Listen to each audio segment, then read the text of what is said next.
Okay, so last night we came down for midnight milking of the goats and came down this road here, and all of the dogs said that there was something in the brush right over here. But they didn't say it good enough, really, if we're honest. They all looked, they all turned, they all pulled, but there wasn't an urgency to it. So anyway, it was right over where the mother duck was setting a nest. So we pulled them past, as we usually do, and went on about our business. And I went over here to the baby goat barn to check on little Abby and see how she was doing. Mama got up and fed her again. And I come out here, and I'm standing about here, and the duck raises a ruckus and flapping and quacking, which Muscovies don't quack unless they're really, really upset. So I came over here, and first I kind of came to the dock and kind of looked to see if it was one on the pond, and then I realized it had to have been the one on the nest. And now she's outside of the part of the fence, but there is a perimeter fence around here. It's just not that good a one. Around the pond, there's no fence. And most predators, of course, are gonna go over or through a fence. Yeah, any predator can get through a fence. So, oh no, there's still something there. Okay, so I come over here, I look at the nest. Nest is empty, eggs are sitting there by themselves. And I shine the flashlight I keep in my pocket with my mace usually. And there's a raccoon sitting right here with his little evil mask. And so I know he's just done something to our duck. He shimmies up this willow tree. And I look over here, and there's our duck laying in the pond, kind of with her wings out, and her neck is all tore to heck. So, my sister was at the barn, supposed to be milking the goats. I'm hollering for her I'm not hollering what, I'm just hollering her name, and thinking, well, she's got to be done milking pretty soon, because I can't leave, because the raccoon's up a tree, and if I leave, he's going to get down.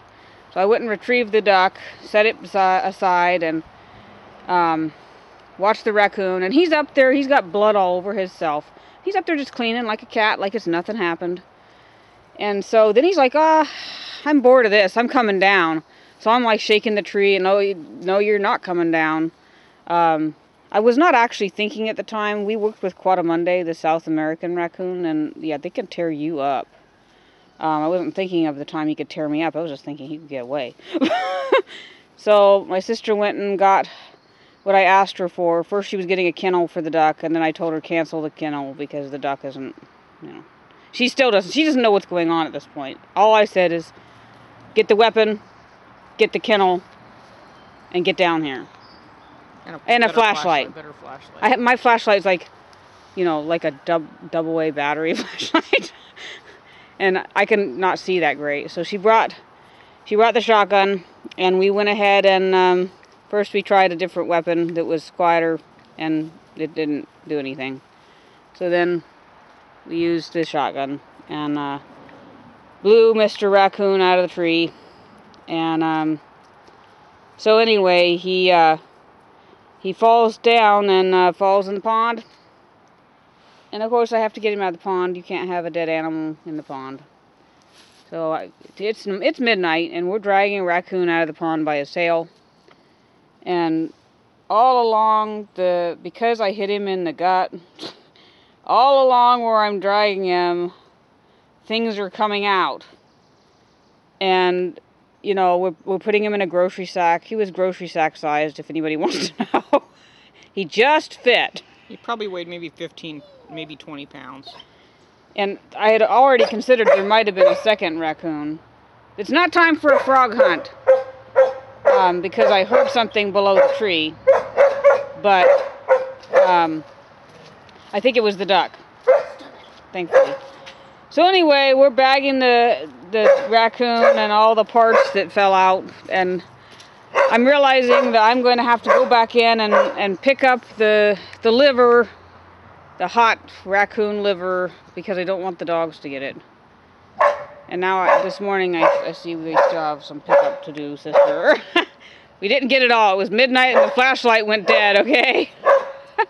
You're here trying to bleach everything and everything. Yeah, I already bleached everything because I didn't want raccoon juice.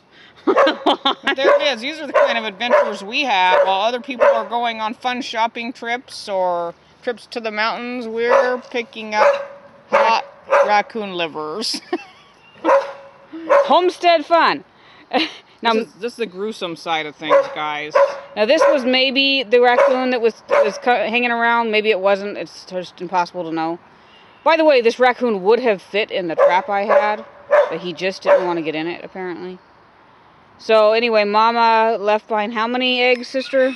Well, I think it was 12 or 13, but one floated away in the pond.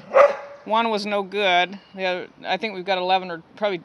we have 12 in and one of them was a casualty of the war with the raccoon. One of them got crunched. Got smushed. So yeah, we've got probably 11 in the incubator still, and we're only a few days out from hatch, because Muscovy is 35 days incubation. It was really, really close. But hatching waterfowl is not my forte, so we're going to try. We hope we can see the baby still. Our duck mentor told us that the only luck she had ever had hatching them was with ones that were partially incubated by a mother duck. So we're trying to salvage what we can. The mother was not salvageable. We tried to save her, but in the interim she passed. I think he grabbed her by the neck and she fought and then just skinned her all up. So unfun, and then there's the sad part of it, of course, is that this doesn't happen every day, thank the Lord. But there's kind of always another one when you're homesteading. But usually you hope it's going to be years before you see it. We've actually never had a raccoon attack. No, not here. At a place we used to live at, we had one, but... And that was a duck as well. Predators love ducks. I don't know if it's the taste or the smell or the noise or what it is. Not ideal to let her nest in the brush, okay? But the problem is by the time we knew she had a nest, you can't move it or she's going to stop setting on it. So we like to close them in if they're setting. It's a calculated risk having the Muscovies loose. They're the only loose animals on the property. And we are trying to pin them at night. But when they go down setting, if you want the eggs... She did not nest in an approved area. Her compatriot has nested in an approved area. It's still not entirely secure. If a predator wants in most areas, they can get in.